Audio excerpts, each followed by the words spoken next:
स्वागत है motivational story 1M पर। नमस्कार दोस्तों, स्वागत है आपका मोटिवेशनल स्टोरी 1M पर, जहां हम आपके लिए प्रेरणादायक कहानियां लेकर आते हैं जो न सिर्फ आपके जीवन में सकारात्मक बदलाव लाएंगी बल्कि आपको जीवन के गहरे रहस्यों को समझने में भी मदद करेगी।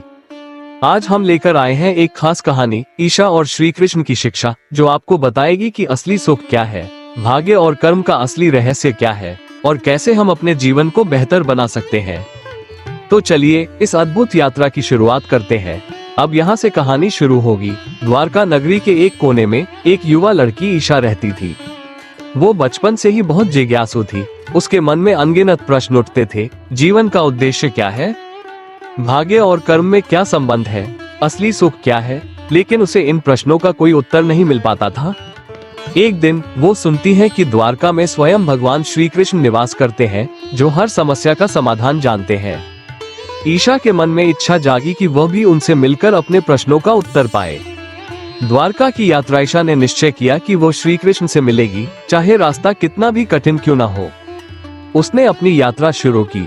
मार्ग में कई बाधाएं आईं, घने जंगल, तेज बारिश, भूख और थकान, लेकिन वो रुकी नहीं। वो जानती थी कि अगर उसे सच्चे उत्तर चाहिए तो उसे कठिनाइयों का सामना करना होगा। अंततः वो द्वारका पहुंच गई और श्री कृष्ण के महल के द्वार पर खड़ी हो गई।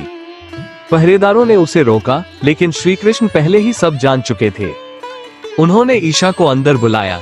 ईशा और श्री कृष्ण का संवाद महल के भव्य कक्ष में। श्री कृष्ण एक विशाल सिंहासन पर बैठे थे।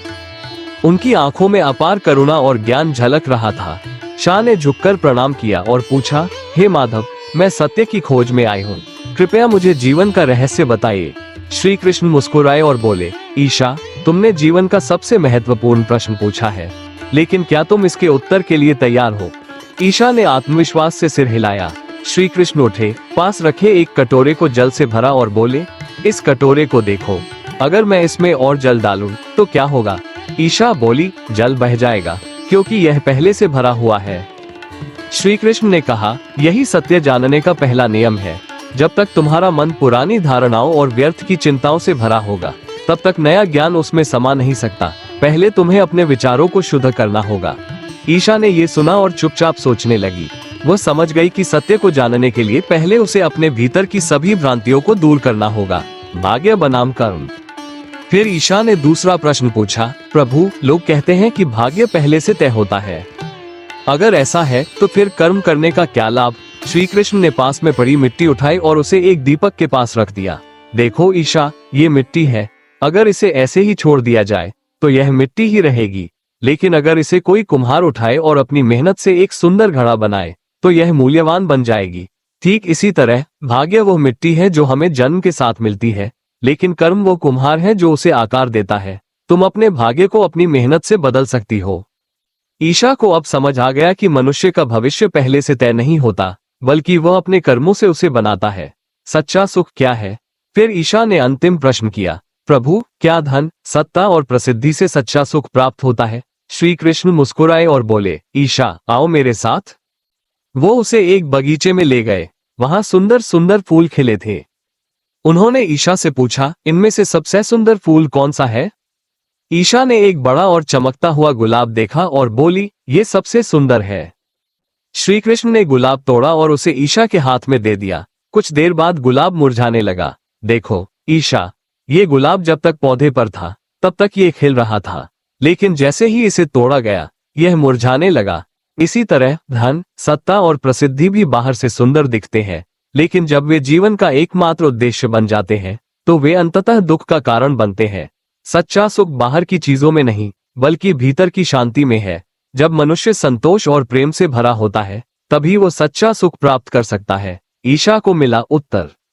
ईशा के मन से अब सारे संदेह दूर हो चुके थे। उसने श्री कृष्ण को प्रणाम किया और कहा, प्रभु, मैं अब समझ गई कि सत्य की खोज बाहर नहीं, अपने भीतर करनी होती है। मैं अब जीवन में अपने कर्मों से अपना भाग्य स्वयं बनाऊंगी और सच्चे सुख की खोज करूंगी। श्री कृष्ण मुस्कुराए और बोले, ईशा, तुमने आज सबसे बड़ा ज्ञान प्राप्त कर लिया। अब जाओ और अपने जीवन को सत्य, कर्म और प्रेम से भर दो। ईशा ने द्वारका से विदा ली, लेकिन इस बार वह पहले जैसी नहीं थी। अब वह आत्मज्ञान से भर चुकी थी। उसने जीवन में कभी भी कठिनाइयों से घबराना नहीं सीखा, क्योंकि अब उसे पता था कि वह अपने कर्मों से ही अपने जीवन की दिशा बदल सकती है।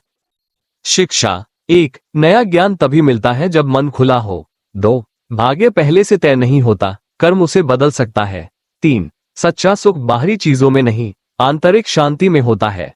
4. जीवन का सबसे बड़ा सत्य है स्वयं को जानना और अपने कर्मों से अपना भाग्य बनाना। जो अपने जीवन का उत्तर स्वयं खोजता है, वही सच्चा ज्ञानी बनता है।